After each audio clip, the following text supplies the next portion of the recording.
Ka-journey! Natakaroon diri sa Dus Marias Minimart Malapaskuhan. I want to use this moment to say something powerful. Something nga usahay malimtan nato sa dagan sa adlaw-adlaw. Gratitude builds relationships and relationships build your future. Ug mao nang mapasalamaton kayo ko sa tanan natong suki diri sa isla. Bitaw ka-journey, kamugyod ang rason nganong nipadayon mi. Pero para sa katong wala pa katry diri, ayaw mong kaulaw, ayaw mong duha-duha. Kay diri sa Dos Marias Minimart, dili lang ni store, experience ni.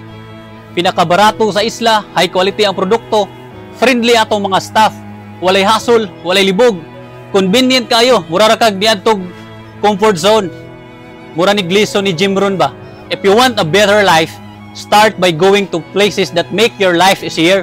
Og mauna, ari na mo diri sa Dos Marias Minimart. Oh, kita mo sa mga tinda, mga kumpleto ta diri. O syempre, special shout out sa atong mga gwapo nga staff.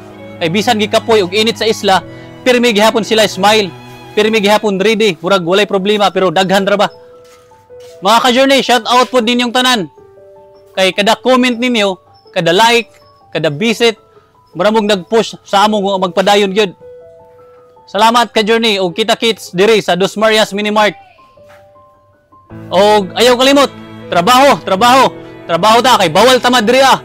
Og ayaw pod kalimot pasalamat ta sa Ginoo. Kay sa Philippians chapter 4 verse 13, I can do all things through Christ who gives me the strength. Babush!